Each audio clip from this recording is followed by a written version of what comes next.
Let it be.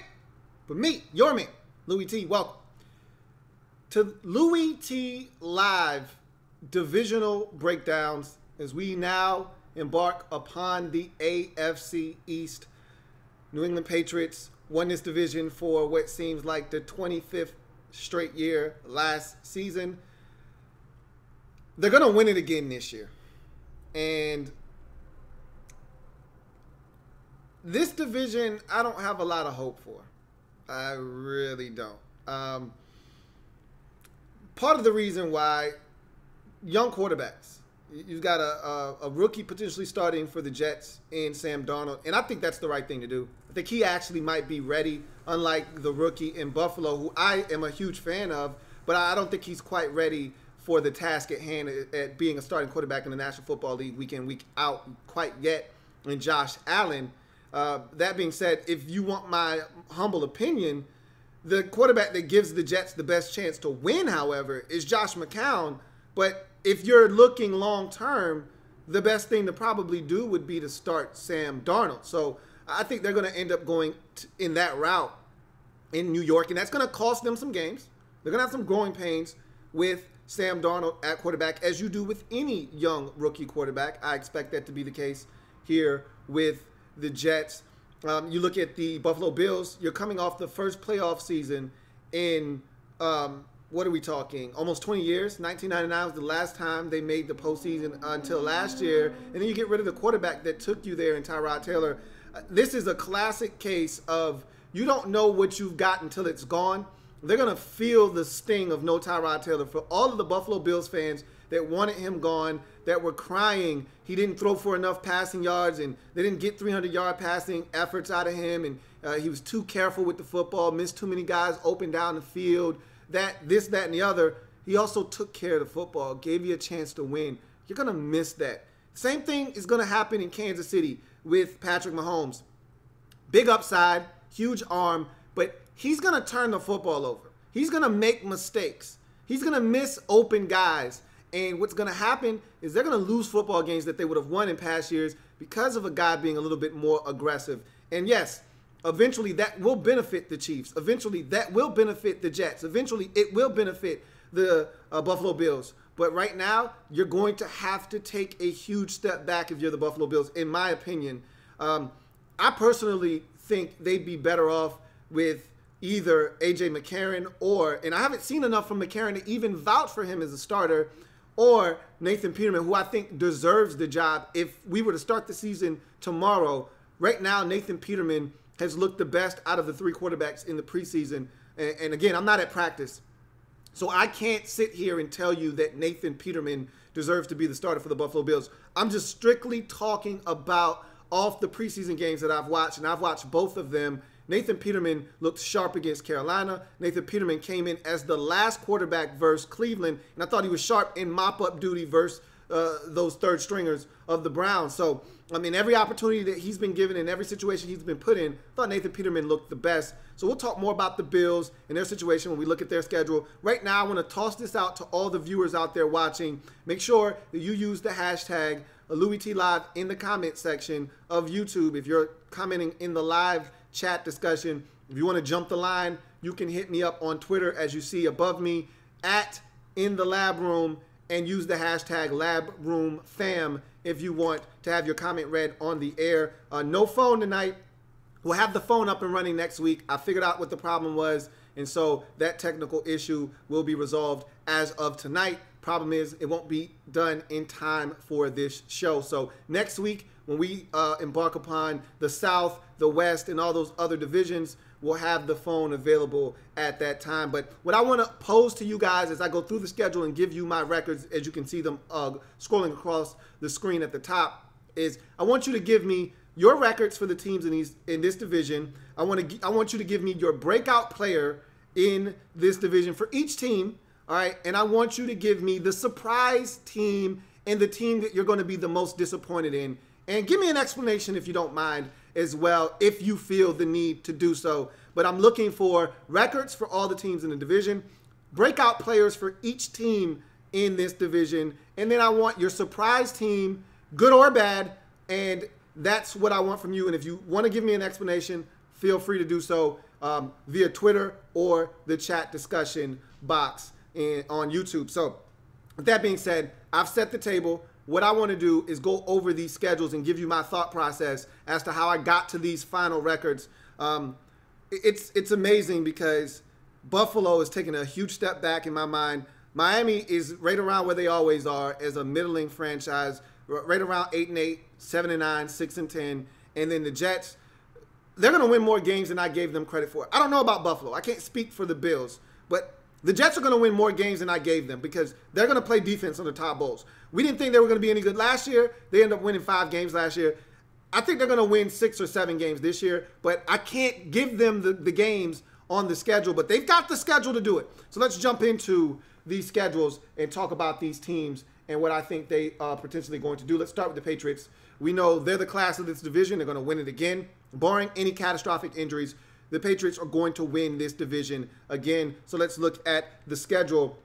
And this is the first time I think I've ever seen this in my entire life as a professional football watcher. The entire AFC East division has a bye week in Week 11. The entire division is off in Week 11. I don't know if I've ever seen that done, and it's probably been done, and it was probably as recent as 2 years ago, but to my recollection, I can't remember a situation where every single team in the division is off on the same week. That is mind-boggling, but nonetheless, you look at this Patriots schedule. Last year, remember, and I don't know if you guys remember, but last year, right out the gate, they played the Chiefs. And they got their ass handed to them last year. Remember that? Right out the gate, they got their Super Bowl rings. They dropped the banner. It was a great occasion. And then the Chiefs proceeded to stomp their brains in. I think that can happen again in Week 1. No Julian Edelman, different Patriots football team. The Texans always give the Patriots trouble because they can get to Brady. And we all know if you can put pressure on Brady, you can fluster him. He'll make mistakes. He'll be uncomfortable. And that's why the Dolphins always have success against Brady at least once a year. I think the Texans can do the same thing. And so, remember, they had a shootout last year. And if not for some shoddy Texans D late, you could argue that Deshaun Watson outdueled Tom Brady in Foxborough last year. But nonetheless, I've got the Texans going into New England and winning. Week 1. But then after that, I got the Patriots getting hot as the Patriots do. Then they win the next 1, 2, 3, 4, 5, 6, 7, 8 games before dropping one at Tennessee. And you know, Tennessee's one of those freaky places to go play. They're one of those scary teams. I always say this about Tennessee. You go to Tennessee, you sleepwalk through the game for 3.5 quarters. You look up with 6 minutes left and you say, oh shit. We're in a 19-16 ball game with the Tennessee Titans. That's what the Titans do to you when you go to Tennessee. You don't know what the hell happened. It's like somebody came and hit you over the head with a bat. And you wake up halfway through the 4th quarter with 6 minutes left and you realize we're in a dogfight with the Titans and you end up losing that football game 23-19. That's what I see happening to the Patriots. I'm taking the Titans in Week 10 going into the bye week. Then the Patriots come out of the bye. They win the next 2. And the thing about this Patriots schedule that's so good, and it's ridiculous, it's disgusting really when you look at it, is the fact that all of their tough games, they get them at home. I'm like, why don't you let the Patriots play the tough ones on the road and let the garbage teams in the division have a chance at playing some of these good teams at home and giving them a shot to win? They don't need Green Bay and Minnesota at home. They don't need both of those. At least one of those should have been on the road. And I know how these schedules work. You know, you only play these teams every 4 years. So if you had them on the road the last time, then you're going to get them at home this time. And if you had them at home last time, you're going to get them on the road the next time. So by virtue of that, a lot of times these games are going to be played in those types of orders. But God damn it, both Minnesota and Green Bay at home? Let the Jets or the Dolphins or the Bills get that opportunity to play both of those teams at home. Not the Patriots. They don't need any help. They could have lost another game had one of those games been on the road, but they get all the toughies. They get Indianapolis at home. Kansas City, a team that they always struggle with. Even though Kansas City not afraid, and this is not the Alex Smith version, they get Kansas City at home. They get Green Bay at home. They get Minnesota at home. So they get a lot of these tough games at home. The only tough ones on the road for the most part, taking the divisional games out of the equation. All division games are tough because it's family business. They get Houston at home, which I think they're going to lose anyway, but still, that's a home game. The only tough games they got at home, Detroit or on the road, excuse me. Detroit on the road, and you've got Pittsburgh on the road. Everything else in Tennessee, don't want to alleviate though the Tennessee tie. I don't want to leave them out. That's the only 3 tough road games outside of the division. So that's why the Patriots are going to go 12-4. Dominate this division as they always do. Go 5-1 in the division. They're going to lose their one obligatory game versus the Dolphins in Miami, which they do every single year. They're going to sweep the Jets. It's going to be tough, like it always is, but they're going to find a way to beat the Jets in New York. That's the one the Jets always have a chance to win. They're going to find a way to win that one. They're going to sweep Buffalo, even though Buffalo has a chance on a Monday night at home. It's going to be a raucous crowd, really hype environment. They're just going to be extremely excited early, and then Tom Brady and the Patriots are going to systematically take them apart. And by halftime, that game's probably going to be over. But in any event, Patriots 12-4, 5-1 in the division. They win it again, as we've come accustomed to seeing them do. Go to Buffalo's schedule. I think the Bills are going to be one of the worst teams in the league this year. Here's why. Their schedule is absolutely brutal. And what also makes it worse, and you know what? Good for them. I really like the Bills, and I love Sean McDermott. If you haven't been watching the little Facebook series they've been doing on the Bills, shame on you. Treat yourself to some good behind the scenes. This isn't Hard Knocks. This is a little bit more, I like it because it's not like them doing it for the cameras. Even though they know the cameras are there, I like this little Facebook series they're doing on the Buffalo Bills. It's really fun to watch McDermott and his group in their element. I love the message that he gives to his players. I really like him as a coach, but they're going to take a monumental step backwards this year, I believe. And here's why. The schedule is brutal. You've got a one-dimensional football team because teams are going to load up the box to stop Shady McCoy. And in past years, even when teams knew you were going to run it, you had Richie Incognito and Eric Wood and all those guys up front, and you were able to move guys and create a new line of scrimmage. You're not going to be able to do that this year. You're going to struggle up front to block in the run game because teams are going to load up the box and dare whomever. It doesn't matter if it's Nathan Peterman, if it's A.J. McCarron, or if it's Josh Allen. They're going to dare your quarterbacks to beat them, which I don't think they can do on a consistent week-in, week-out basis. And then to make matters worse, you play against teams that can get pressure on the quarterback and also teams that have explosive offenses that are going to force you to have to score points. And I just don't see the Bills being able to do that this year. So let's look at their schedule quickly. I got the Bills losing their first 4 games of the season, which if you're any team in this league, you lose your first 4, it really puts you in a really tough position from a mental standpoint. At Baltimore, that's just tough in itself because the Ravens are going to be good this year and they play defense. And when you've got a potential situation with a rookie starting in Josh Allen or a guy with just one career start under his belt in Nathan Peterman, going to Baltimore for week 1 isn't going to be any fun. You follow that up against arguably the best pass rush in all of football in the Los Angeles Chargers. Is that a winnable game at home? You betcha. Is that going to be a tough get? Yes, one I don't think they're going to get. They can win that game, but they're going to have to control the pace of the game. They're going to have to get to Phillip Rivers and force some turnovers, which we know Phillip Rivers will share if you can get pressure on him. But if you don't, he will eat you alive. They've got to stop the run. And they've got to create some turnovers, and they can't turn it over themselves, which I think they're going to do with that ferocious pass rush of Joey Bosa, Melvin Ingram, and company. So I don't like them in week 2 versus the Chargers at home. At Minnesota, this is what I'm talking about. If this game were in Buffalo, I'd give them a shot to rattle the cage of Kirk Cousins and win that game. It's in Minnesota. They don't stand a chance against that pass rush and that Vikings defense. I just don't see them going to Minnesota and winning. Then they follow that up with another whammy. On the road at Green Bay. That is gruesome. That is brutal. You're not out-dueling Aaron Rodgers in Lambeau. So you're 0-4 right off the bat. I got you beating Tennessee at home in week 5 to get on the board in the left-hand column. But then after that, you lose 3 straight at Houston, which is brutal. The Patriots get them at home. You got to go on the road, just like you do for Minnesota and Green Bay. And the Patriots don't. They got all those games at home. You also have to go to Indy. The Patriots have Indy at home. So, again, another brutal setup for you. And then you got the Patriots at home on Monday night, which is going to be a great scene.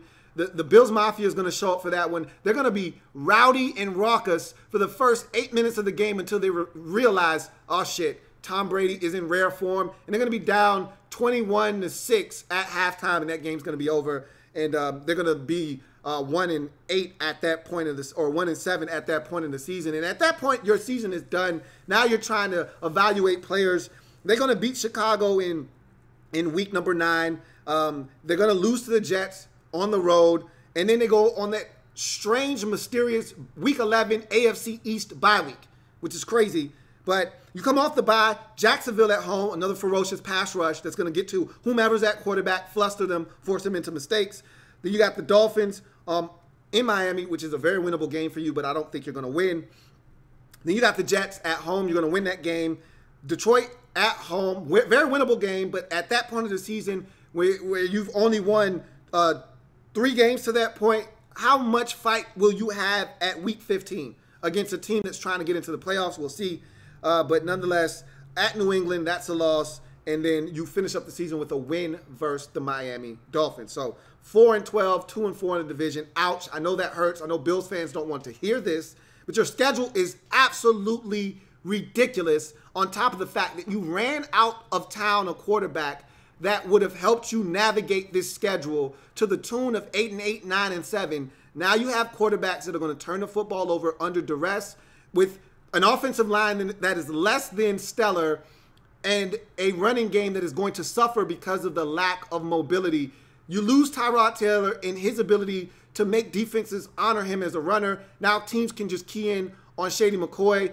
And without a threat in the backfield at quarterback that teams respect, teams are going to load up on Shady McCoy, and I think it's going to make it a tough go for this Bills offense. 4-12. I know. Ouch. Sorry. But that's the way. I told you yesterday, everybody can't be 8-8. Everybody can't be 9-7. There are going to be some 4-12s, some 3-13s, and some 5-11s. Somebody's got to be the team that teams collect wins off of, and this year the Bills are going to be one of those teams. You go to the next team in the Miami Dolphins. Let's look at their schedule. They're the team in the division that I think could be the surprise team. They're the ones that they got a shot. Now, I'm not a fan of Adam Gase, okay? I don't think he's a people person. I don't think he always has command of his team. I think he's a guy that when shit goes wrong, he starts pointing fingers. I'm not sure if he's a leader of men, all right? I'll tell you this much, though. I've said this for years upon years upon years. I'm not going to trick myself this year, but I say it every year. The Dolphins have talent, okay? They're one of the most talented teams, 1-53 in this league. And if Ryan Tannehill can just not turn it over and show us what he showed us before the injury in 2016 in the first year of Gase where he helped this team get to the postseason, if we get that Ryan Tannehill, this team will have a chance because they're going to be able to run it a little bit with the backs that they have in their backfield. They've got some guys at the tight end position. They've got some guys at receiver. They've got some stuff in Miami. And the defense is one of those defenses that you don't know what you're going to get from week to week, but they can sneak up on you and get you. So let's go through this schedule quickly. I got them coming out of the gate winning 2 out of their first 3 games. They lose the first one against Tennessee at home, but then they win on the road at New York against the Jets, and they win versus Oakland at home. Then you get New England on the road. That's going to be a loss. Cincinnati on the road. That's going to be a loss. Then you come back home for Chicago. That's a win, and a win versus Detroit at the crib as well. So after the first 7 weeks, you're looking at a Dolphins team that is 4-3. And so you feel good about that if you're the Dolphins, having a winning record after the first 7 weeks. This is where shit starts to really tighten up on the Dolphins, though. You go on the road for Houston on Thursday night. That's a loss. You have the Jets at home, so you're going to take care of business there. Then you go to Green Bay again. They cut the Patriots all the breaks. You get none of them. You got Houston on the road. You got Green Bay on the road. You got Indy on the road. You got Minnesota on the road. So all the games the Patriots play at home, you play them on the road. And those are all tough opponents in their buildings that I just don't think you're going to be able to beat. That being said, though, you get your bye week after the loss to Green Bay, the AFC East Week 11 bye, and then you come off the bye and go to Indy. Andrew Luck will be in the full swing of things by then. He'll be comfortable, and that's a loss on the road. You come home for Buffalo, you get them, and then you get your obligatory one win versus the Patriots, the only team in the division that beats the Patriots every year. So you take them out at home late in the season, as you usually do. Then you go to Minnesota, which that's a loss.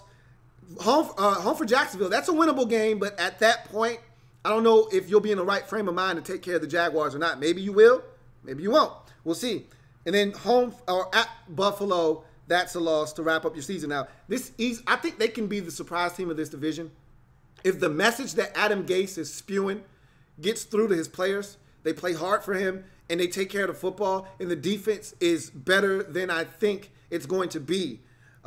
This could easily be a 10-6 Dolphins football team because they can beat Buffalo in Week 17 on the road. They can beat Jacksonville in Week 16. They can win one of these games like Tennessee in Week 1 at home. That can easily be a win, and all of a sudden you're looking at 10-6.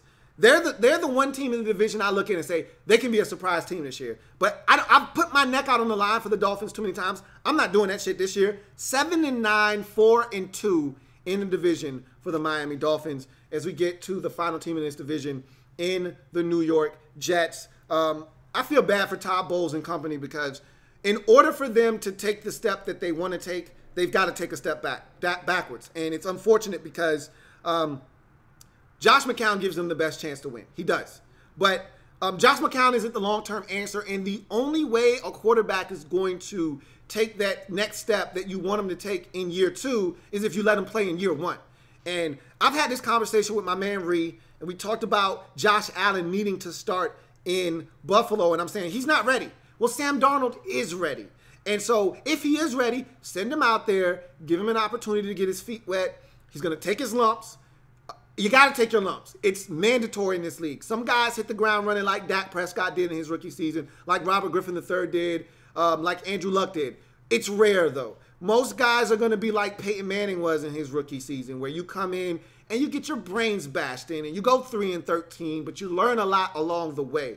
That's generally how it goes for a rookie quarterback. You don't come in and light the league on fire. It happens, but it's rare. I don't see Sam Darnold doing that. Not in this division, not with this schedule. I just don't see it happening. But he'll get better, and because of this 3-13 season, they'll be better next year. And I think Todd Bowles and company, and remember, we said the Jets were going to be 1-15 last year. I said the Jets were going to be 1-15 last year. They won 5 games. I'm giving them 3 this year. That means they're probably going to win 6 or 7, okay?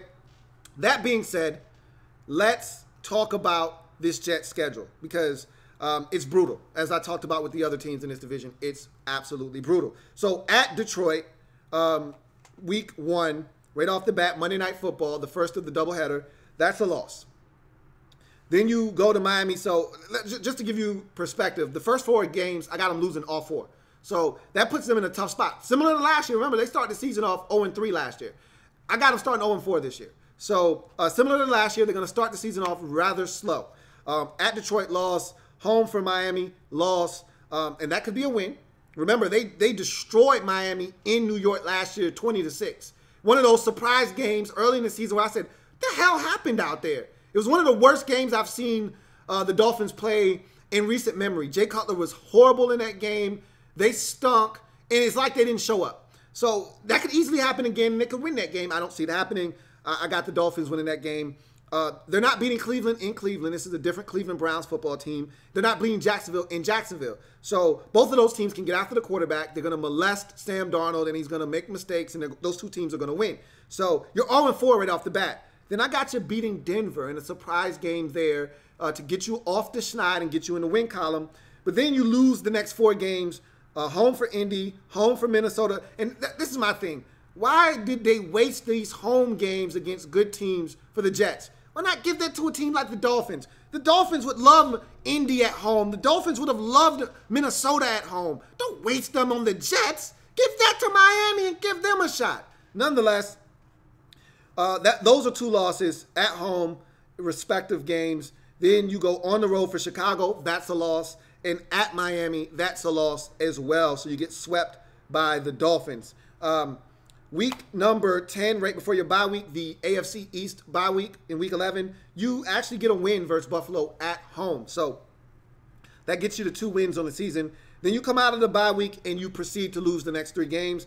Home for New England. Going to be close like it always is. Come down to 1 or 2 possessions at the end of the game, but you're going to lose like you always do. At Tennessee, that's a loss late in the season. Titans are going to need it. They're going to get it. At Buffalo, that's a loss. That could be a winnable game again. So can Chicago on the road. That's a winnable game. So is Miami at Miami, winnable game. So again, they're going to win some of these games I'm giving them losses for. And when it's all said and done, they're going to be 6-10, 5-11, not 3-13. But I just can't give them those. Looking at the schedule, I just can't give it to them. At home versus Houston on a Saturday. Saturday football late in the season. That's a win. Okay, you're going to be juiced up for some primetime action, and you're going to find a way to silence the Houston Texans and Deshaun Watson and company.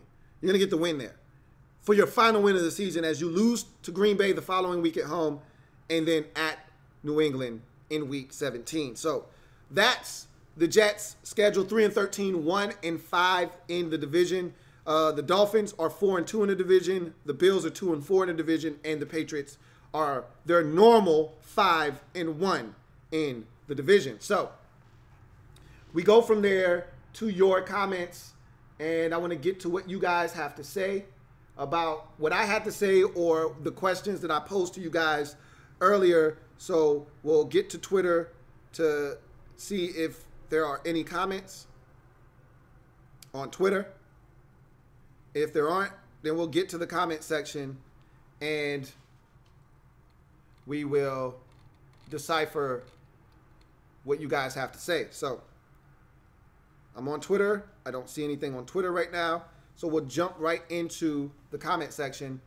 And we'll start with my man FBG Tony, who says this division is easily the Patriots to take. He got Pats at 11-5, Dolphins at 7-9, Jets at 6-10, Bills at 4-12. This division is absolutely trashed, just trash. I tend to agree. I don't think the division is actually trash. Their records will indicate that they're trash, but I think it's more of a product of the environment that they're in. 1, you have a dominant team in New England that's going to put the screws to them. 2, you have a brutal schedule, which 3, you have a young quarterback that won't be able to handle the brutal schedule. So if Tyrod Taylor was still in Buffalo, that team is ready to win 9 games right now. But because they're going to have a young quarterback, whomever they play, any of the 3 quarterbacks, none of them have extensive starting experience. Nathan Peterman has 1 start under his belt. AJ McCarron has 4 or 5 under his belt. And then, of course, the rookie Josh Allen has 0. So either way, you're putting a guy out there with limited to no experience.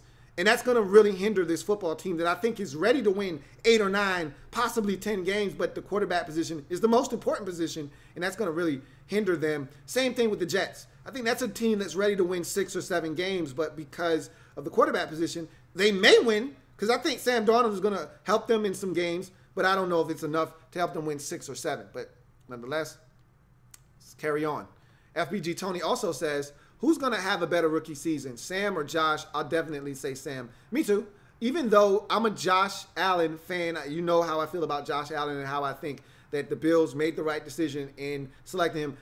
If you could protect Rosen, that was a guy that I thought would have the best chance to succeed in this league because of his cerebral approach to the pocket and the line of scrimmage and being able to be extremely accurate with the football at all 3 levels. Rosen is my guy in terms of the ability to play the position. But when you look at the upside, I think of all the quarterbacks, you know, upside is a scary word because we said the same thing about Blake Bortles in that 2014 draft. If you're talking upside, Blake Bortles has the most. If you're talking upside, Jay Cutler always had the most in his draft. If you're talking upside, Josh Allen has the most in his draft. But you know what upside usually does. gets coaches fired in this league. So right now, to answer your question, I'd go with Sam Darnold as the better rookie season out of the two in the AFC East. Gregory Lightbody says, who do you think well, this is not an NFC East show, so we'll save that for another time. Technically, Logic says Pats 12-4. The loss of Julian will hurt. He says. Fins at 9-7. Tannehill will bounce back. Bills are 6-10. The QBs will struggle. Jets 3-13. What the heck are they doing at quarterback? They'll start Darnold, I think. We have similar setups. I've got the Dolphins at 7-9, and they could easily be 9-7, 10-6. I think, like I said, my surprise team is the Dolphins. It wouldn't shock me if they went 9-7. I watched Tannehill against the Panthers. He was nickel and diming his ass off. They're going to need more than that, but I can tell you right now, Gase isn't trying to show his hand either. But I did like the fact that they went with a quick tempo in that game. Let's see. FBG Tony says, breakout player for each team. Pats, Sony Michel. Buffalo, Tremaine Edmonds. Dolphins, Kenyon Drake. And Jets, Jamal Adams. So he's got a couple of rookies and a couple of second-year players as his breakout guys for the division. J Camman 99 says, here's my prediction. Patriots 13-3.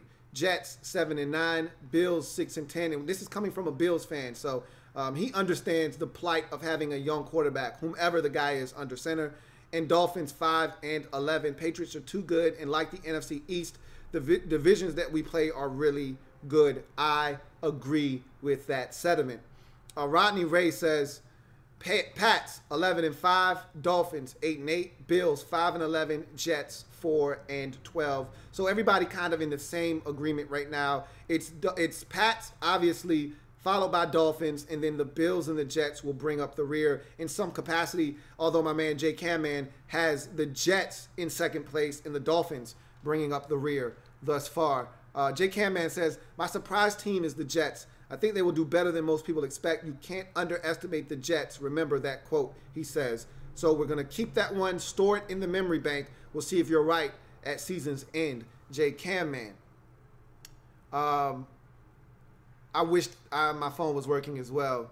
And I think I'm going to open up the phone lines before the season starts to these divisions that didn't have an opportunity to call in. I think we'll revisit this topic and have these divisions and these teams on display again, and we'll have you guys be able to call in and talk about these teams. I sincerely apologize for the inconvenience with the phone.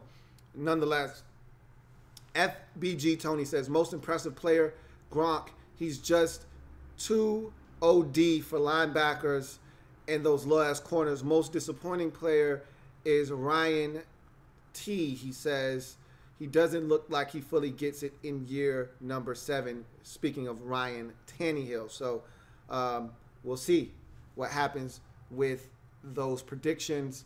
Technically, Logic says surprise players, Pats, Eric Decker. He did good with Mariota. Imagine with Brady, he says. Fins, Tannehill. He said he'll bounce back. I'm a Fins fan, so this might be a little biased. Bills, he says Tremaine Edmonds will be Rookie of the Year candidate. So those are his surprise players in the division. Anwar Muhammad says, this is New England's division without question. Nobody in the division can challenge them, LOL, like usual. And that seems to be the sentiment, and I think everyone pretty much agrees with that sentiment. Jay Camman says, about 10 years ago, Bills-Pats game was flexed to Sunday Night Football. Bills lost 56-10 at home, so the Monday night game is no advantage. Trust me, I'm not giving you any advantage. I'm just telling you it's going to be a very electric crowd to start, and then it's going to get out of hand by the time halftime rolls around. So, yeah. And I remember that game that you speak of, and I remember a lot of primetime ass whoopings that have been shelled out at the hands of the Patriots. You're not alone in that assessment. So it'll be fun to see the crowd juiced for the game, but it won't take them long to sit down on their hands and shut up, which is unfortunate, but you know how it goes. Technically, logic says Jets prior will bounce back. We'll see about that.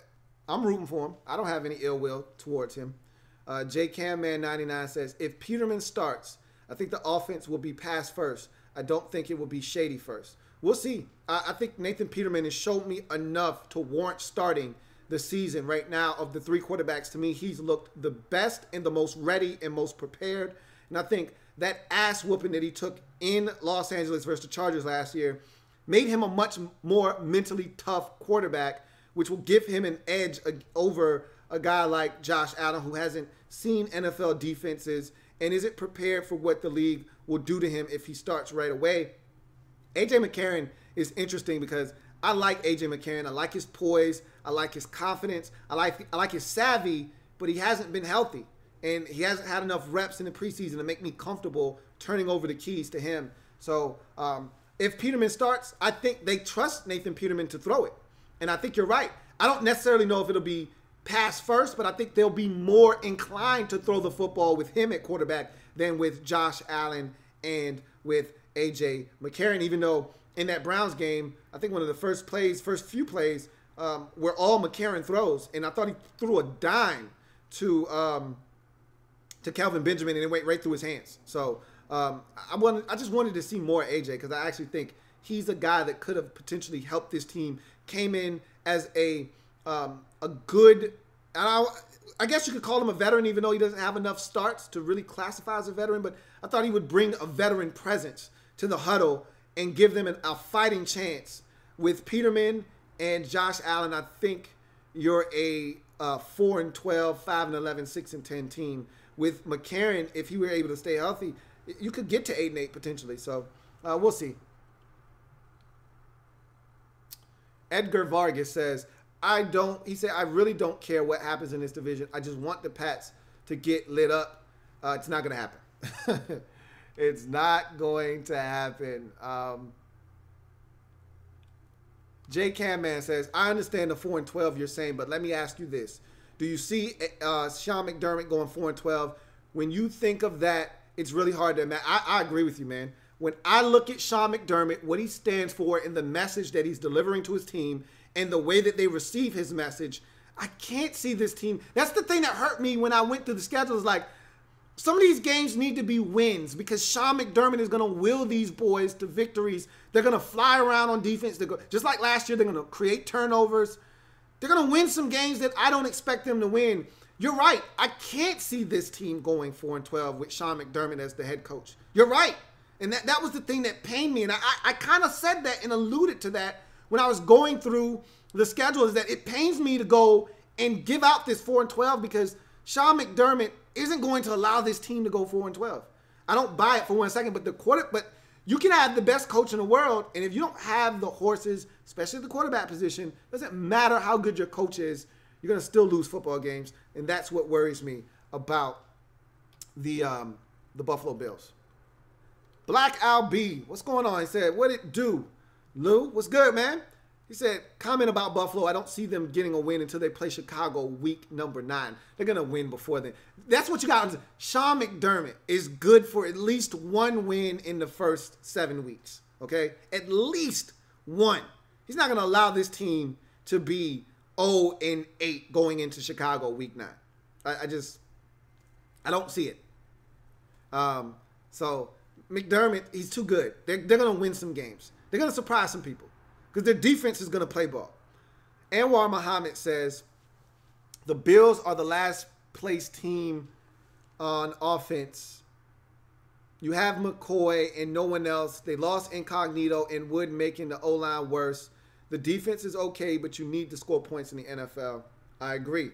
The offensive line is not better than it was last year.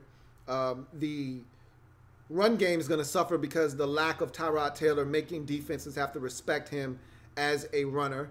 And teams aren't going to respect the quarterbacks that are back there throwing the football. Not to say that teams respected the hell out of Tyrod Taylor, but they knew that Tyrod Taylor, A, could throw it, and B, he was a threat to take off with his legs. So you had to be cognizant of that. You don't have that element with these quarterbacks, and so I think it's going to hurt the rush offense that much more as well.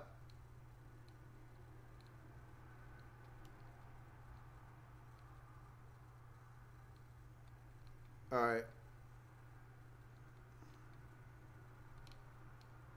Let me check Twitter real quick, and then we'll get back to these comments on. I don't think we have anything, but I'll check it anyway. Okay, nothing on Twitter. So we back like cook crack. Anwar Muhammad says standings: Pats 13-3, Dolphins 9-7, Jets 6-10, Bills 3-13. Division is the worst in the league. I wish one of the other teams could build a roster to beat the Patriots. I think we've all been. I'm not necessarily one of these Patriot bashers. I could care less. I just want to see somebody push the Patriots. Like, the Patriots get a free pass every year in that division. Every year in that division, they get a free pass. And for once, I just want to see them in Week 13 have a meaningful game in the division. Last year, it was late that they had a tough game in the division, but you knew they weren't going to lose the division. Remember, they started off slow last year. They were 2-2 after the first 4 weeks. And we were asking, are the Patriots in trouble? Because they had had the shootout with Houston. They had the shootout with Carolina that they lost. And they didn't look like the same team. And then they turned it up. And before you know it, they were 13-3. So I just want to see somebody push them. You know, I just want to see in Week 13, the Patriots are, 8-3 in Week 13. And the Dolphins or some other team in the division is 7-4 at that point. And they've got a big Week 13 showdown, at their crib. We just don't get that. The Patriots are usually 3-4 games ahead of everybody else in the division, and they got the division wrapped up in Week 14 by most seasons. So I just want to see somebody push them. That's all. Edgar Vargas says, someone needs to get to Brady, man. Just hurt his ass. I'm not a hurt person guy. I don't like to see players get hurt. If you can't beat a team fair and square, then you're not better than that team. I like to see teams beat Brady up, but I don't want to see them hurt him. Ricky L says the Dolphins could compete with the Pats, but they are inconsistent. Hashtag that Dolphins shit. That sums it up in a nutshell. That's why every year I get frustrated with the Miami Dolphins, because every year I know they have the talent.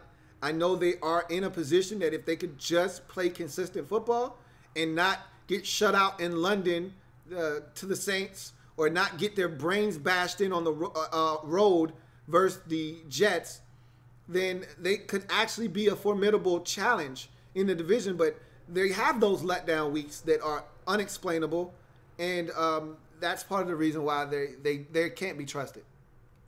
J. Cam Man says, I think the Bills will have a chance against good teams like the Vikings and Texans. Teams that were good last year may not be good this year. I think the Vikings are overhyped. I do think the Vikings are being sold a little bit more because of the addition of Kirk Cousins. But that being said, the Vikings are still really good. Even if Kirk Cousins doesn't play to the level of, say, Case Keenum, because people forget Case Keenum was exceptional last year. All right? Case Keenum played at a different level. He had an out-of-body experience, because I don't even think Case Keenum knew he was capable of playing that well last year. Let's say Kirk Cousins plays a notch well below what Case Keenum brought to the table. That's still an 11-10 win Vikings football team.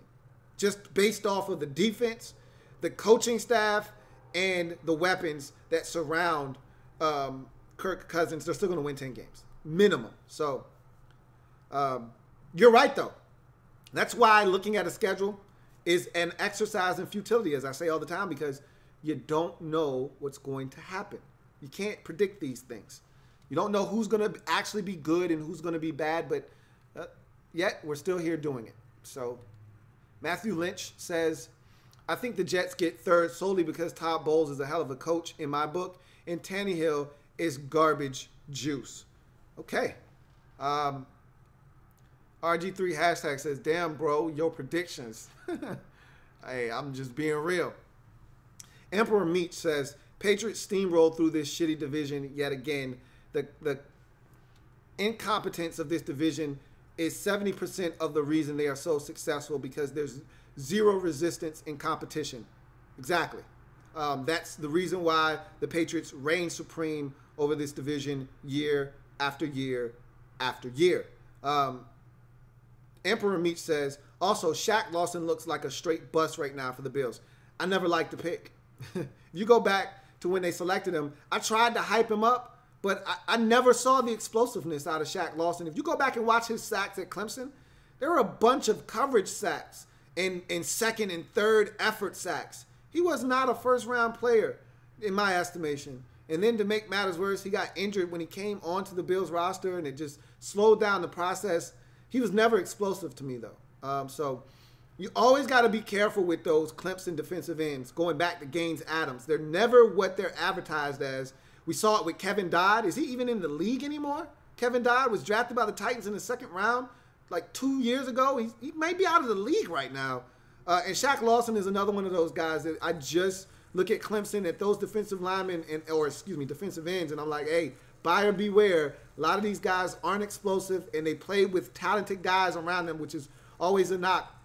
When you play on talented college football teams, sometimes you struggle because you have all that talent around you. You get to some sacks and make some plays that generally you're not going to make at the next level because the level of talent around you either isn't going to be as great, or the discrepancy between the talent on your team, the talent that you're playing against, isn't going to be as great. Nonetheless, I agree with you. Shaq Lawson looks like somewhat of a bust right now as well. You know, I don't like throwing around the B word, especially with guys still young in their careers. I think he's only going into year number 3, if I'm not mistaken, but I haven't seen much out of Shaq Lawson. Anwar Muhammad says, if you were to rank the receiving corps in this division, how would you rank them? All right, guys, so you've been thrown a question. I'm going to answer it first because he posed that question to me, but I want to hear your responses. How would you rank the wide receiving corps in this division? He says, honestly, I think the Dolphins have the best one in the division. I used to think that when they had Juice. All right, you take Juice out of the equation. He's now in Cleveland, and I'm still waiting on the Clemson wide receiver. I think the Dolphins are starting to have their thoughts about the Dolphins, or the Louisville receiver. I can't think of his name. It'll come to me. I can see his face. Devontae Parker. I think they're starting to think to themselves internally, shit, we might have got that one wrong.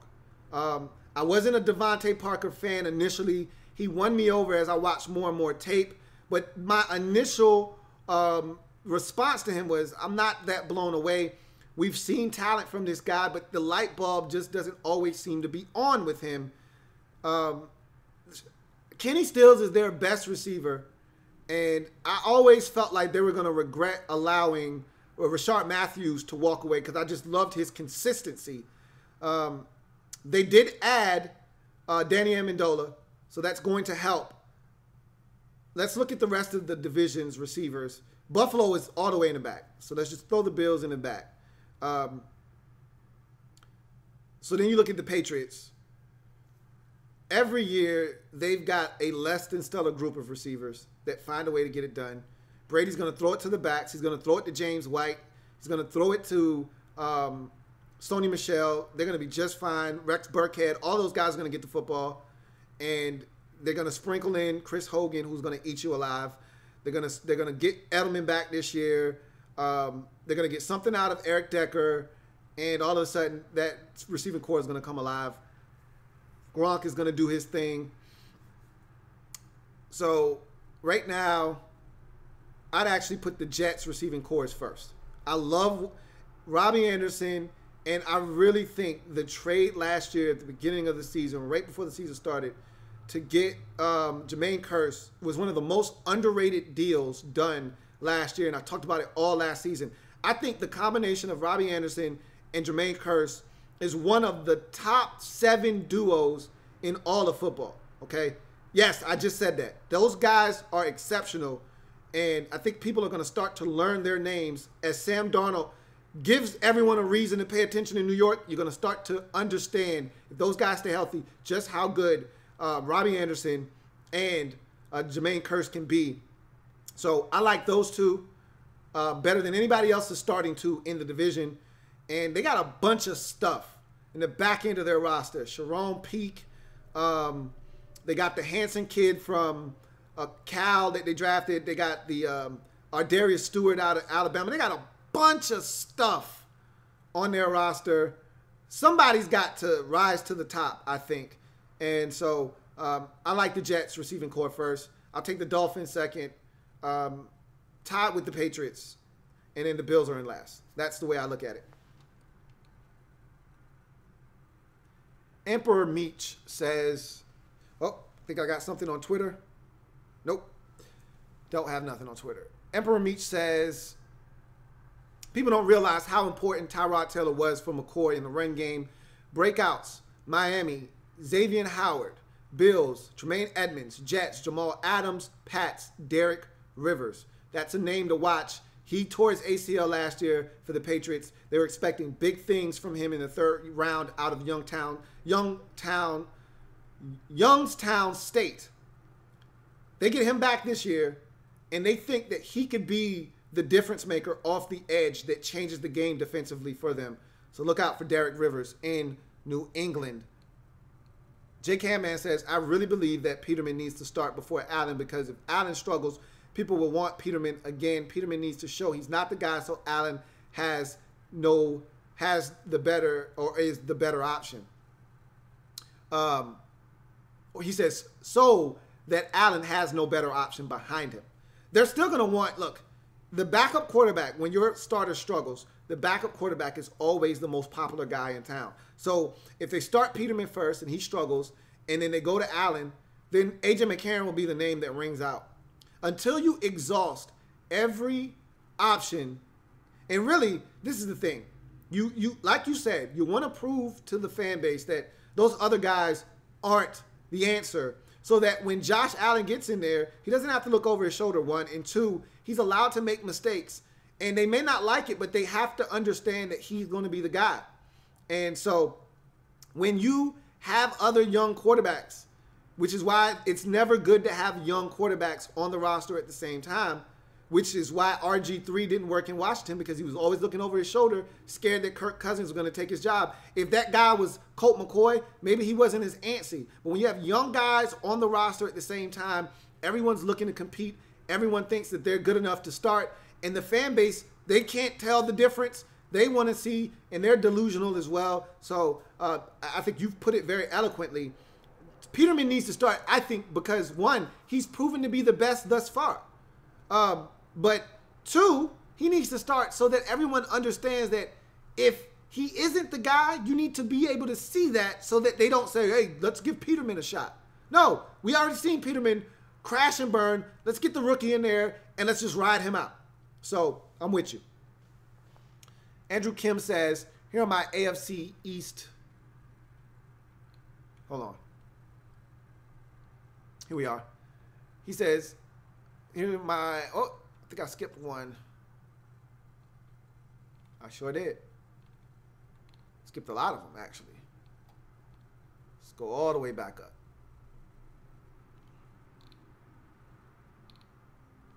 All right. Here we go. Andrew Kim says, here are my AFC East predictions. Patriots 11-5. Breakout player Trey Flowers gets double-digit sacks. He's also a guy to look out for. I'm not a huge Trey Flowers fan. He's just really savvy and knows how to get to the quarterback. I don't think he's very explosive, but he knows how to use his hands. I was very impressed with him coming out of Arkansas because he just knows how to get to the quarterback. And Andrew Kim, my man, AK, thinks he's going to have a breakout season, as do the Patriots. They're expecting big things from Trey Flowers. Dolphins 7-9. Breakout player Devontae Parker has 5+ touchdowns, he says. They need a big season from him because they're starting to grow sour on Devontae Parker, I think. Jay Orion says, people are having the Dolphins being one of the worst teams in the league. Are they really that bad in your opinion? No. I don't think people believe in Adam Gase. I don't either. I don't believe in Adam Gase. I don't think Adam Gase is a leader of men. I watched him. Really what he did last year was really, it amounts to what the Patriots offensive coordinator Josh McDaniels did in Denver when he came in and essentially got rid of all the talent, stripped that team bare, and left them with nothing to show for it. Adam Gase is cut from that same cloth as Josh McDaniels, a guy that I don't think is a great people's person. That's why I don't think McDaniels has a job right now. Is a very good offensive mind, but people question just how good of an offensive mind are you when you coach one of the greats. Adam Gase coached Peyton Manning. Josh McDaniels has coached Tom Brady. So when you coach one of the greatest, it's hard for people to give you the credit that maybe you deserve. I think Adam Gase is actually a very sharp offensive mind. I just don't think he's a great people's person, which means you're not a great leader of men, which means it's hard for you to win in this league. So, no, I don't think the Dolphins are as bad as people think. I just don't think they trust the Dolphins organization. And I asked all offseason, what the hell are you doing? Like, what are you doing? What's the end game with the Dolphins? You're getting rid of all these players. Pouncey's gone, and Jarvis Landry's gone, and Jay Ajayi is gone, and Ndamukong Suh is gone. And I get it. Some of those guys, maybe all of those guys, were cancers in the locker room. Hell, Pouncey asked for his release. He wanted to go, which tells you what the temperature was in that locker room and what the air was in Miami. Maybe they feel better about their roster this year with all of those guys gone. We'll see. Maybe he can control the locker room and the team better with those dominant personalities out of the way. We'll see. This much is certain. They have talent in Miami. They have talent. It's all about them getting the most out of the talent, and obviously it starts with the quarterback position and Ryan Tannehill. But no, they're not one of the worst teams in the league, I don't think. Alan Adkins says, North is going to rough up this division, the NFC North, that is. Technically, Logic says, I think Bill might have to cut Calvin loose. The Bills may have to cut Calvin loose. Not right now. They don't have any receivers. They can't afford to cut him loose. I want to see what he does this year.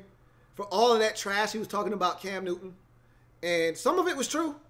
But that wasn't his place to say that.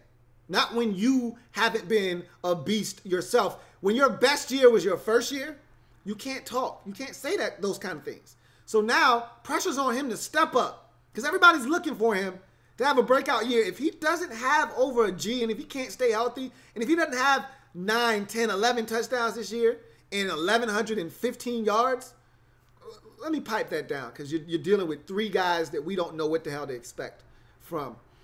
If you can't get in the ballpark of 850 to 1050, nobody wants to hear from you. And if he's disappointing this year, then we might have to start talking about him potentially looking for work elsewhere. SoFlo Sports says, I don't care about anything else, but we need to cut bum-ass Brock Osweiler already. I don't understand how guys like him continue to get work in the league. It's amazing. Anwar Muhammad says, do you think the Bills will have the worst collection of offensive talent in the league? No. I will tell you this. Their skilled players leave a lot to be desired, but the fact that Shady McCoy and Charles Clay are on that team gives them some weapons that put them in a position to not be the worst in the league. They've got a tight end that, when healthy, is a difference maker. They've got a running back that's one of the best in the league still. So, no. But I can tell you the receivers leave a lot to be desired, for sure. And the quarterback position right now does as well. Anwar Muhammad also says, by the way, love the schedule layout for all the teams. Looks clean. I appreciate that, man. I really do. SoFlo Sports says, Pat's 11-5. James White is the breakout player there. Finn's 8-8. Minka Fitzpatrick, he said, but easily could be Jason Sanders. Damn. Were we talking about field goal kickers being your breakout player? Hey, I cannot. Stop. Jets. He says 6-10. Sam Darnold is their breakout player. And Bills 5-11. And he just laughs. What up, Sean? Anwar Muhammad says, breakout players. I guess he changed his because he gave us some earlier. Chris Hogan for the Pats. I think he gave us some. I may have gotten my guys mixed up. He's got Pats, Chris Hogan, Jets, Jamal Adams, Dolphins, Kenyon Drake, Bills, Zay Jones. They need Zay Jones to step up, man. No more fighting for Jesus and trying to jump out of windows. They need him, to step up in a major way. All right. He's now a number 2 receiver where he belongs. They need him to step up. Big time. What up, Reby? Emperor Meat says, Kevin Dodd got cut a few weeks ago by the Titans. He just seemed like he didn't care. Like I said, I don't think he's been employed, and that's why you got to be very, very careful when you go to Clemson for a defensive end. Now, their whole defensive line is stupid this year going into 2018. They're going to be dominant. They've got 2 interior guys. I've always been a Clellan Farrell guy. We'll see what he does this year. I need that sack total to go up, though. With the dominance of that line, I need him to have 9.5 to 11.5 sacks this year. I can't go with the 6.5, 7. I need him to get up there close to double digits this year. We'll see if he's able to do that or not. But you always got to be careful with those edge rushers in Clemson. They just seem to always be a little suspect once they get to the league. Black L.A.B says Kevin Dodd is a free agent / unemployed. I thought that was the case. All right. Let's get back up here. Technically Logic says Fins with Parker Amendola Stills is number 1 for him. He's got Pats with Julian Decker. Number 2, the Jets with Curse Anderson and Pryor. Bills with Zay. And he said Zay is good, but Kelvin needs to go. So the Fins with Parker, Amendola, and Stills, I like it, but I still have my doubts about Parker. I love Kenny Stills, and we know what Amendola brings to the table. I will still take the Jets combination of Robbie Anderson and Jermaine Kearse over anybody else's starting group in the division. And then if Terrell Pryor can give them anything with all of the young guys that I mentioned, they could have something in New York. So I'll take those guys first. But I do see where you're going with the Parker, Amendola, Stills trio in Miami.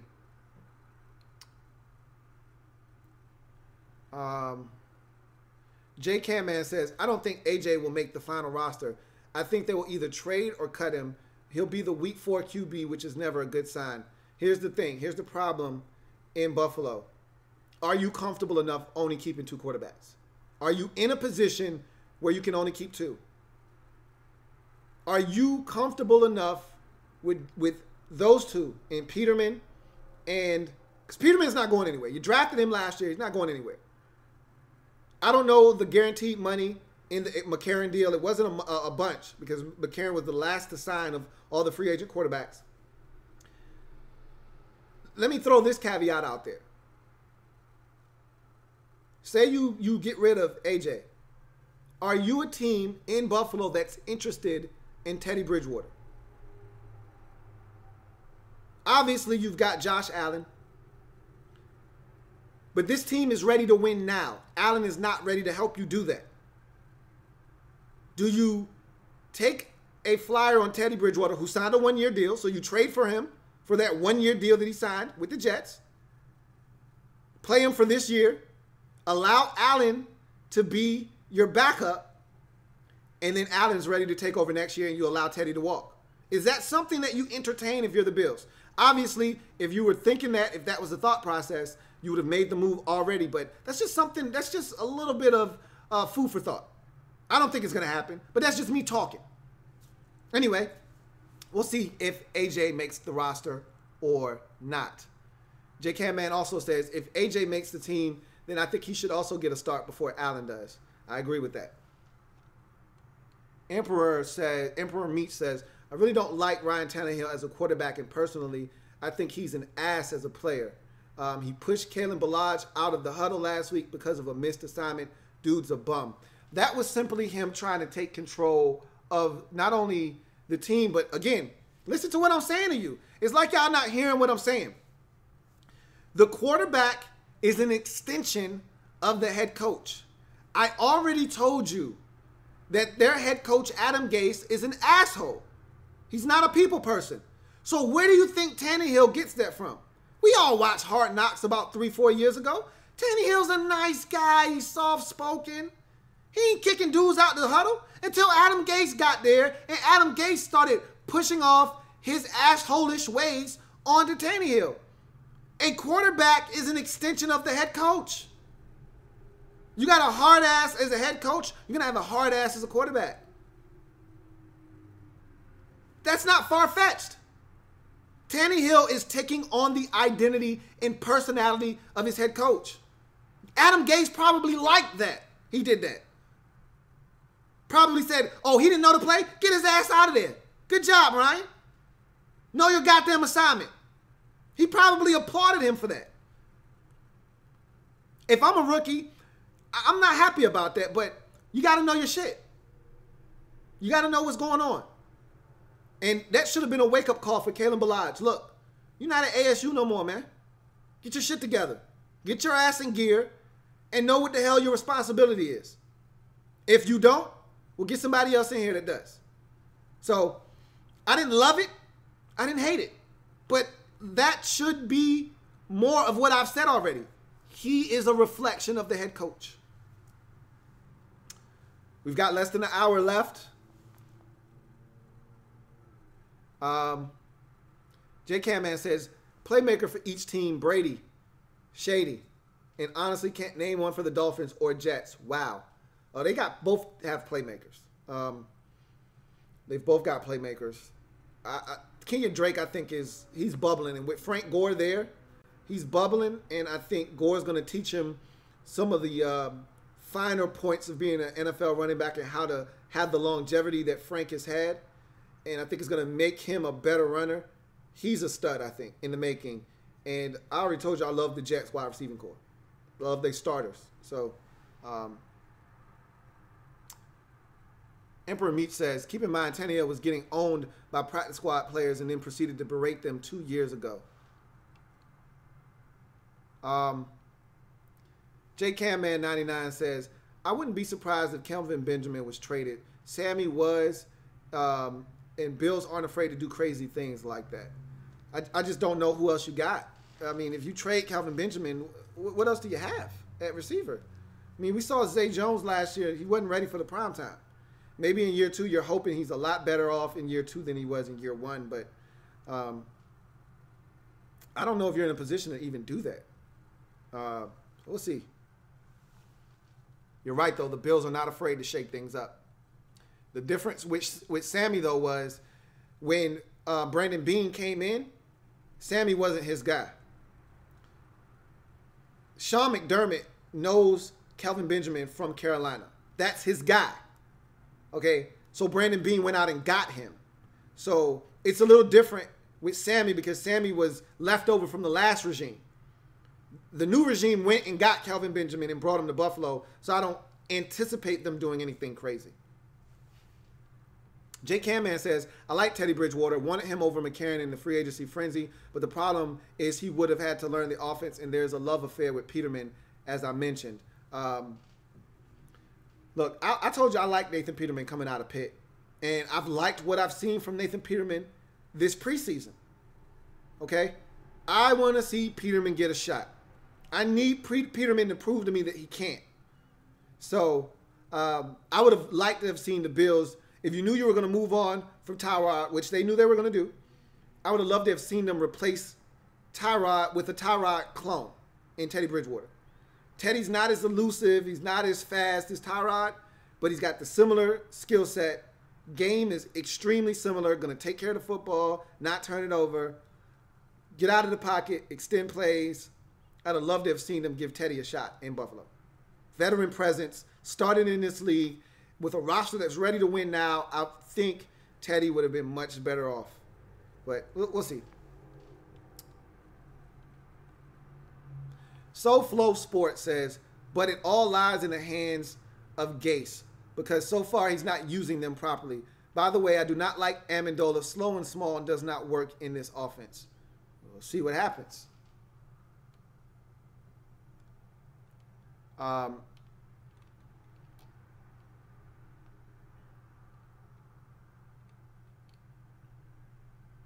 Anwar Muhammad says, the Jets may not win many games this year, but I know for a fact that they play for their coach. They played for Rex Ryan, now for Todd Bowles. Nobody saw the Jets winning 5 games last year. I told you, I fully expect them to exceed the 3 that I gave them. Todd Bowles is a hell of a football coach. And that's why the Jets gave him and GM Mike McCagnon an extension in the offseason. They both deserved it. They earned it last year when nobody gave them a chance. They were supposed to be the doormats and the laughingstocks of the league. And they turned in. At one point, remember, they were 4-3 and in first place in the AFC East last year before the wheels fell off. They knew they were overachieving. They started the season off 0-3 and ran off 4 straight wins. So I'm not going to disrespect the Jets by saying that they can't. They're capable of playing hard and winning some games on the top bowls. I'm just not going to give them the wins because the teams on the schedule on paper are better than them. But you know, games aren't played on paper.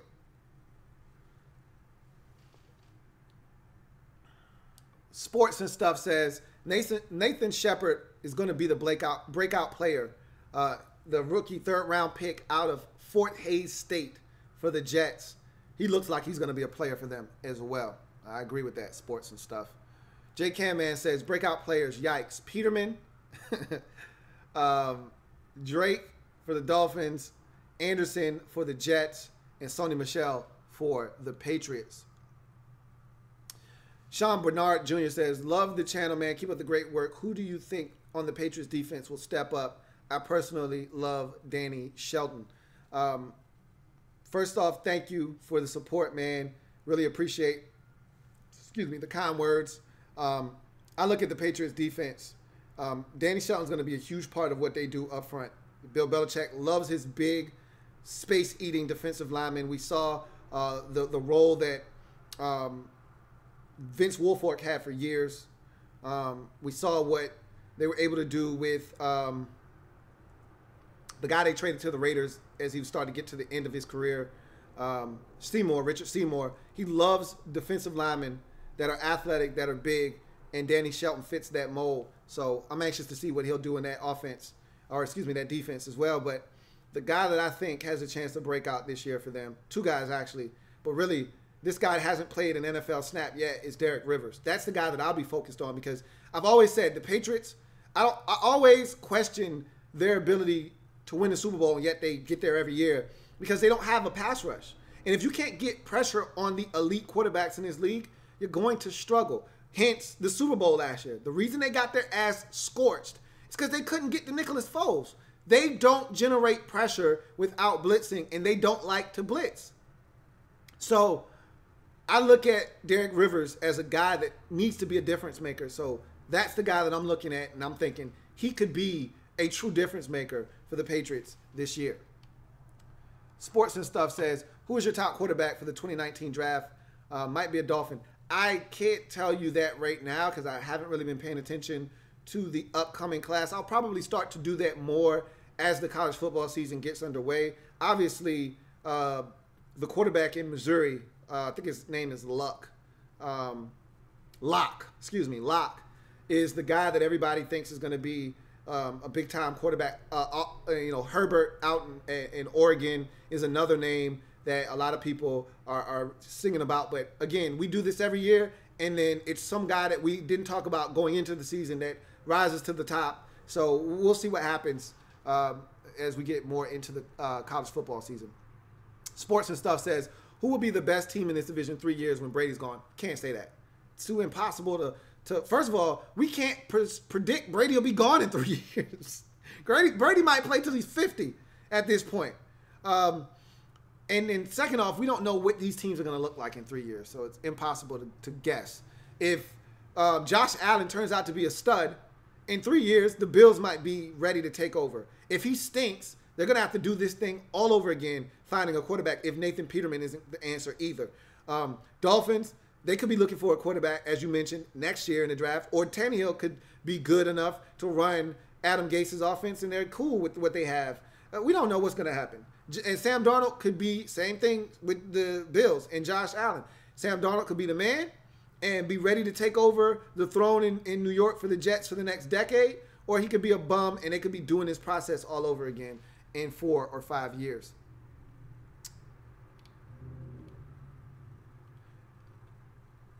Thank you for the super chat. Anu Naga, appreciate that.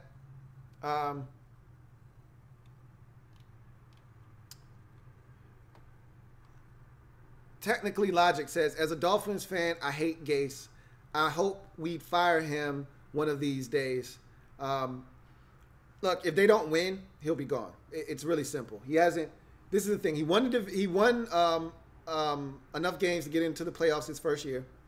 Last year was a step back year because of the injury to Tannehill, so he got a pass. He won't get fired after this year unless the Dolphins are 2-14, and they're not going to be 2-14. This is going to be the year where you start to figure out if Adam Gase is a good coach or not. I don't think he is, but he can prove everyone wrong that thinks he's not a good coach, including myself. If the Dolphins go 9-7, 10-6, then Adam Gase is on to something.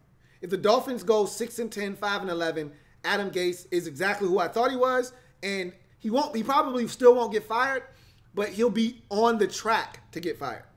So we'll see what happens with Adam Gase this year, because I think this is a pivotal year for him. You go to the playoffs in year one. Year two, you have the injury to Ryan Tannehill, so that you kind of throw that year out of the window. Now you get a healthy Tannehill, and you get all the guys out of the locker room that you thought were cancers. So now it's your football team. You feel comfortable with the guys you have in the locker room. Okay, let's see what happens now. John Perez says, how is Minkah Fitzpatrick doing with the Dolphins so far? And do you think the Dolphins draft a running back this offseason? No, I don't. They drafted a guy in Kenyon Drake that they really liked. They got Frank Gore on the roster, and they just drafted another back in Kalen Ballage. They're fine at running back. And to answer your first question, Minkah Fitzpatrick is doing just fine. And we'll see more of him as the season gets underway.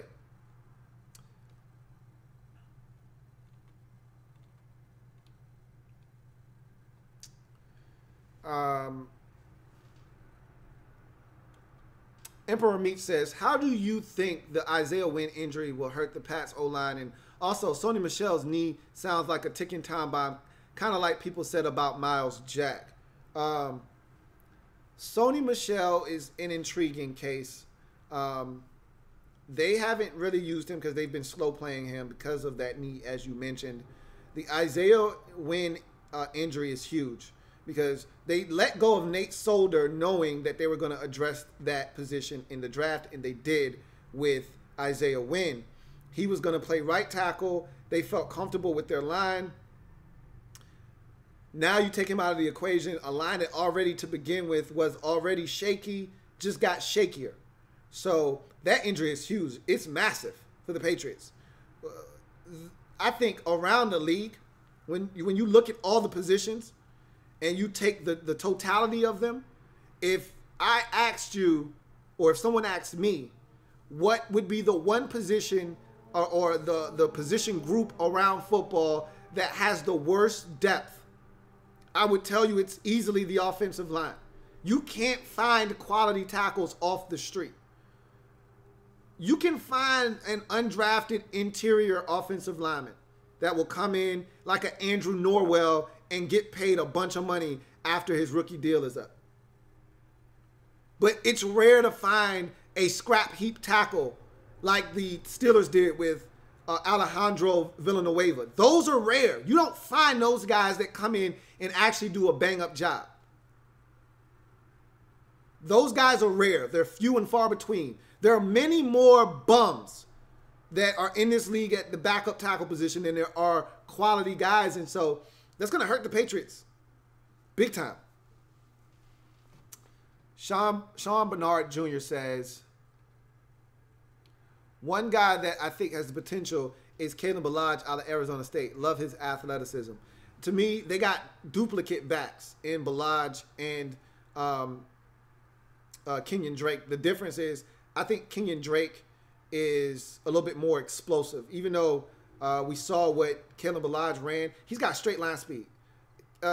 Meaning, if Kalen Ballage gets to run in a straight line, he'll run that 4.46.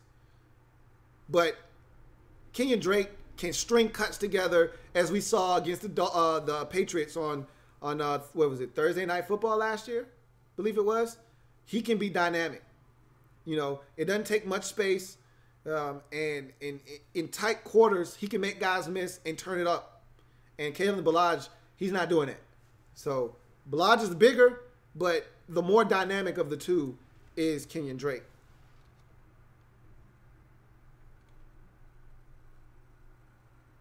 Appreciate that, sports and stuff.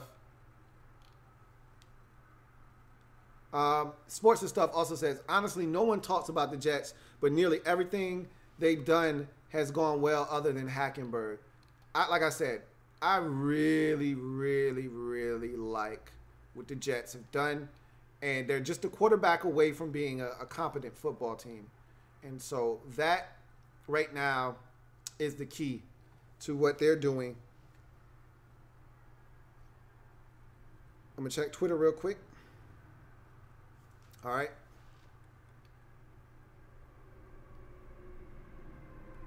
Technically Logic says, could Josh Allen be another Paxton Lynch, a big arm quarterback from a smaller school that is way too hyped? Okay, so here's the difference between the two quarterbacks. Josh Allen played in a pro-style offense at Wyoming. That's number one. Paxton Lynch had never seen under center. And all of his throws were hitches and wide receiver screens and quick, easy throws, a bunch of bubbles. Paxton Lynch wasn't challenged intellectually while at college. Josh Allen was. Josh Allen pushed the football down the field. Josh Allen showed the potential to be an NFL quarterback. Meanwhile, Paxton Lynch never displayed that while at Memphis. The only thing Paxton Lynch displayed was a big arm and athleticism and size. People went goo gaga over that, and I told everyone, buyer beware on this guy. I don't trust him. I tried to talk him up with all of the attributes, and I talked about him having the most upside in that draft, but I also said he's got the biggest bust potential. And we're seeing that play out right now. And I also think, and I kind of picked up on this early on in the process, he wasn't a very mentally tough guy. And then the injuries really made him start to second guess himself. The thing you have to have in this league, above all else, is confidence. And he started to lack confidence when those injuries started to set in. And it's been a whirlwind for him. And now he's getting booed by the home fans. And I don't know if he even makes it out of camp with the Broncos this year. They may decide to cut their losses. He's been moved down the depth chart. They've moved up Kelly. And I think that Paxton Lynch may be done. And if he gets cut by the Broncos, he may get one more sniff with another team that may think they can put Humpty Dumpty back together again, similar to Christian Hackenberg. But he may not.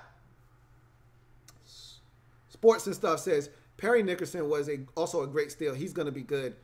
If you watch my Jets breakdown, I was probably tripping, and I knew nobody would watch, so I was talking reckless, but I meant what I said about Perry Nickerson. Technically Logic says, could Jakeem Grant be a threat in the pass game? I like him, but I'm wondering what you think. He's another guy that we haven't mentioned with the Dolphins. I talked about a ton of talent. Jakeem Grant is another one of those guys, can be dynamic. I don't know how much of a threat he is in the pass game, but we know the guy is extremely dynamic and explosive, and you just want to get it in his hands. And so with that being said, anything quick, bubble, hitch, screen, slant, anything where you can get it in his hands, jet sweeps, they got to find ways to get him involved because he's a difference maker. And so they're going to have to find ways to get him the football. John Perez says, what do you expect out of Laramie Tunsil in his third pro season with the Dolphins? I expect him to continue to improve. If he is the guy that we thought he was going to be coming out of Ole Miss, then it's time for him to step up and prove that he can be an all-pro caliber tackle. If he's got that in the arsenal, time to show it right now. All right, you had your time over on the right side of the line, guard and all that good stuff. You got the left tackle last year. Now it's time for you to show, now that you should be comfortable at that position, it's time for you to show what you're really made of. John Perez also says, what in the hell happened to Noshawn Moreno? He got old. That's what happened to Noshawn Moreno. Sup, Ree? Emperor Mac says, Jets are inquiring about Khalil Mack. I don't think he'll be a good trade for them because they'll be building around Darnold, not giving and giving up multiple first-round picks. They should be building around Darnold and not giving up multiple first-round picks. I don't think the Raiders are going to trade him. I don't think they're going to trade him. I'd be shocked because, again, as I mentioned before, it's so hard to find one of those types of players. You can't afford to give those kind of guys up. You just can't. So I don't think they're going to trade him, but we will see. Damn, Ree. Hope you're feeling better, man. I wouldn't wish that on anybody. I had 4 pulled at one time, so I know the struggle is real. FBG Tony says, do you think Ryan will ball out this year? He has a decent amount of talent around him on offense. And will they regret giving up Jarvis Landry? Well, here's the thing. Jarvis Landry, much like Jay Ajayi, they felt was a cancer in the locker room, so they're not going to regret giving him up. If you're talking from a talent standpoint, yes, they're going to regret giving him up, but they didn't use him correctly. You know, everything Jarvis Landry would have 150 catches for 750 yards. Like, all his catches were at or 5 yards close to the line of scrimmage. They weren't utilizing Jarvis Landry the way that this guy, he's a hell of a technician and route runner. He can break guys off down the field, and they weren't using him in that capacity. They thought that he was only good for getting the football in his hands and making things happen, and he was good at that, but there's so much more to his game. There's so many layers that they never peeled back. So I'm glad he got out when he did, and he does have a decent amount of talent, does Ryan Tannehill, around him. It's all about how they use it, and if they don't use it correctly, what good is talent if you don't know how to utilize it? So we'll see what happens. Technically, Logic says, do you like the Finns young secondary? I like the talent in the secondary. I want to see it all come together. I like Xavier Howard. I like Minkah Fitzpatrick, and there's one more guy that I thought had a chance to do some good things, and he's a corner. Just can't remember his name right now, but they drafted another guy not too long ago. And so I want to see it all come together now. I want to see that secondary come together and mesh and gel. Sports and Stuff says, if the Jets get someone like Ed Oliver and put him with Shepard, Williams, Lee, Nickerson, Adams, May, and Johnson, watch out. Claiborne, too, he says. Look, they're building some things, but in order to get Ed Oliver, you got to be really bad again. And I don't know if they're going to be bad enough to get Ed Oliver. When it's all said and done, you're going to need a top 3 pick to get Ed Oliver. I don't think – I got him at 3-13. 3-13 will be good enough to get you Ed Oliver. I don't think they're going to go 3-13, though. But just looking at paper, again, on paper with the schedule, I got him at 3-13. Sean Bernard Jr. says, how do you think this depleted Bills offensive line will fare this year for them? I think they're in trouble. And not just because of the offensive line, but because of the issues at quarterback. You're going to put more stress on that offensive line and put them in. Teams are going to be more willing to be reckless and send the kitchen sink and be over aggressive. And that's going to put even more strain and stress on an offensive line that already isn't the best to begin with. Technically, Logic says, I think Juice can be a top 5 receiver if he isn't already. No, he's not a top 5 receiver yet, but he's got that kind of ability. Only thing he lacks is top-end speed. But you don't have to have top-end speed to be a dynamic route runner, which he is. Anwar Muhammad says Tony Lippett. I don't know if it's Tony Lippett. That's the converted wide receiver from Michigan State. Tony's long, but Tony is still a work in progress, I think. I don't know who I was thinking of. Don't ask me. J. Cam Man says, if I'm the Patriots, I trade for Mac because they don't need their first-round picks. But if I'm the Raiders, I don't want the Patriots' first-round picks. That's why you make the deal with a team like the Jets, because you know I'm probably going to get a high first-round pick. I don't want to trade with a team that's going to give me the 31st, 32nd, 29th overall pick in the first round. I don't want that. FBG Tony says, whatever happened to Devin Smith's bum ass? He got cut. he was a bum ass, like you said. I thought that his speed would give him some Torrey Smith, Ted Ginn Jr.-like presence in this league where, hey, we know you're a one-trick pony, but he's dangerous with that one trick. I thought he was going to be dangerous as a deep threat, and it just never materialized.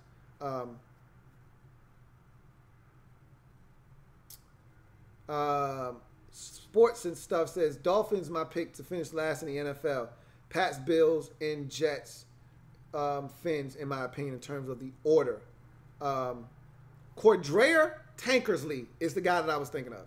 He doesn't look back for the football, which was always my pet peeve with him while he was at Clemson. But the dude is stupid fast and athletic, and I think he's got a shot in this league. Cordrea Tankersley was who I was thinking of, not Tony Lippett.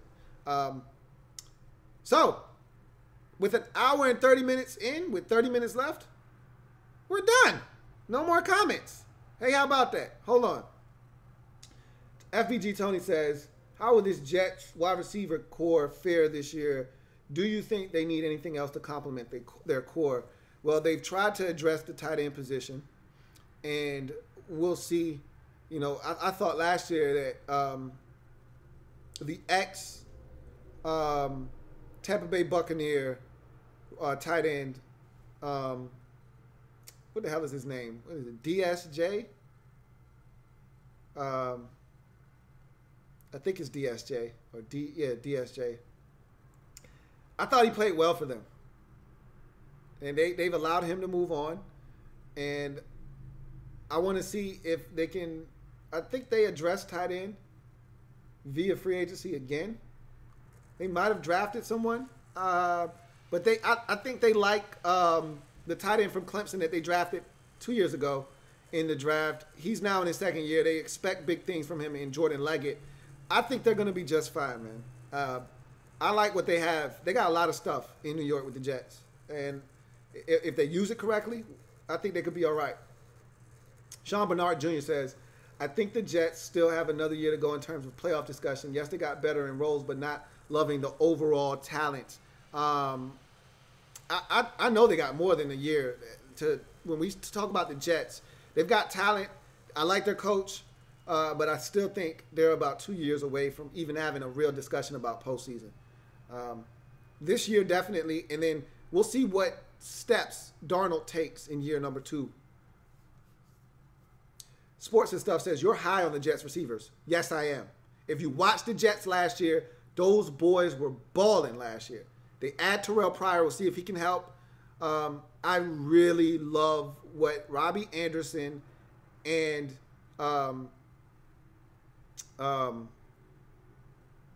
just drew a blank. Robbie Anderson and the receiver from Seattle, Jermaine Kearse, bring to the table. I love them. If you are a Patreon subscriber, then you know how I felt about them last year. I did a receiving duos list on my Patreon channel, and they were on it. Those two receivers were, I believe, number 6 on that list. So those boys were balling last year, man.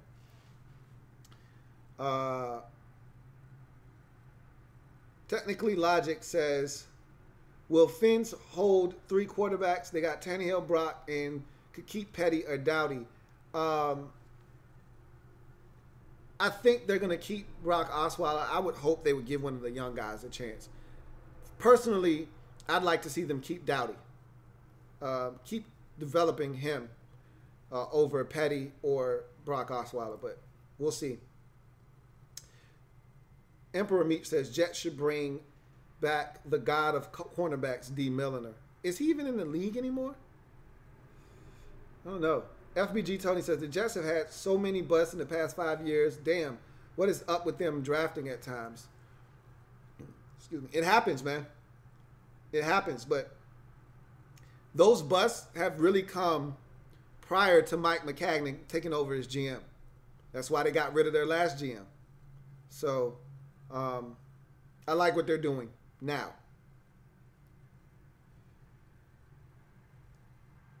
FBG Tony says Calvin Pryor, which they traded to the Browns. Christian well, now, first of all, they knew Christian Hackenberg was going to be a developmental project, and he just never worked out for him. But you spend a second-round pick on a guy, he needs to at least see the field at some point, and he never did. Devin Smith, I think he was also a second-round pick, if I'm not mistaken. You can't waste second-round picks. That's my biggest pet peeve with my Redskins. You can't waste second-round picks. Trent Murphy and Stuart Cravens. I think Ryan Anderson is going to prove to be a wasted second-round. You can't waste second-round picks. They're the new first-round pick. You can't waste those. Jets have wasted those in past years. He said, straight trash, homie, in his Randy Moss voice. Technically, Logic says, I'm high on Dowdy. I see potential in him even though he was picked late. And that's how I feel about him. I want to see him continue to develop. I'd love to see him get an opportunity over some of those other guys. Anwar Muhammad says, the Jets also get Quincy Enunwa back. Yes, he hurt himself early last year, and he was huge the year before. So you add Enunwa to that mix with Pryor, and all of a sudden now that's a good group of receivers. I really like the Jets wide receivers.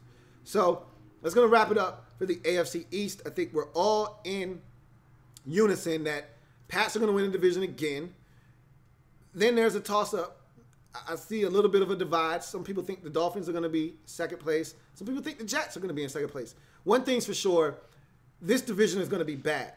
Because of the young quarterbacks, this division is going to be bad in terms of record. But they're going to compete, are these teams. Bills are going to compete. Dolphins are going to compete. Jets are going to compete. At what level? We're going to see. Dolphins have a chance to be the surprise team in the division, as they always do every year. But, again, we will see. But that's going to do it for your man Louie Tee here on the AFC East breakdown. While you guys are here, since you guys stuck it out with me, I'm going to give you the schedule for the rest of the breakdowns. I actually don't have it on me, but I'll try to come up with the schedule in my head by memory. So I don't do any schedules on days where there are live action. So no schedules tomorrow because the Browns and the Eagles play live tomorrow, and I think I might go live during that game. Friday, everybody's playing. There are a bunch of live games, so I'm not going to do any breakdowns there. Saturday, same thing. Sunday, same thing. Monday, however, there's no game on Monday, so we get back to action breaking down these divisions, in which we'll talk about the AFC South. Both on Monday, the AFC South and the NFC North. Okay, those will be the two divisions on Monday. 7 o'clock, we'll do the AFC South. At 9 o'clock on Monday night, we'll do the NFC North. Then on Tuesday, we will do two more divisions. We'll do the NFC South at 7 and the NFC South at 7, and then the AFC North at 9. Or it might be vice versa. I think it might be the AFC North at 7, NFC South at 9 on Tuesday night.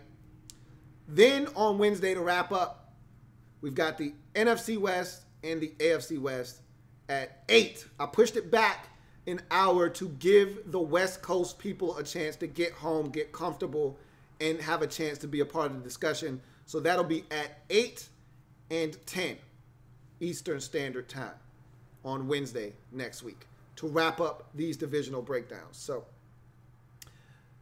that'll do it for the AFC East. Remember, we're changing the game one live feed at a time. If you haven't already done so, subscribe to the Louie Tee Network for more great content. Make sure you like this video. If you've been watching this entire time, do not leave this video without giving me the thumbs up. Make sure you share this video. If you are on Facebook or a part of a group and you're a fan of one of these teams, share the video, get it out there, and make sure you check out the podcast. I'm going to try to get a pod up this week. And Louie Tee Network podcast available on iTunes, available on Stitcher, available on Google Music Play, and of course available on the website louietnetwork.net. I've got a bunch of videos coming down the pipeline. We're doing a football pool this year. We're doing fantasy football this year. We're doing a survivor pool this year. And then we're doing winners and losers.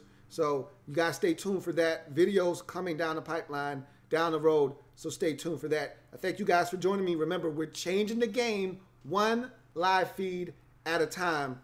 I'll see you guys next time. Have a good one. Thanks for joining me.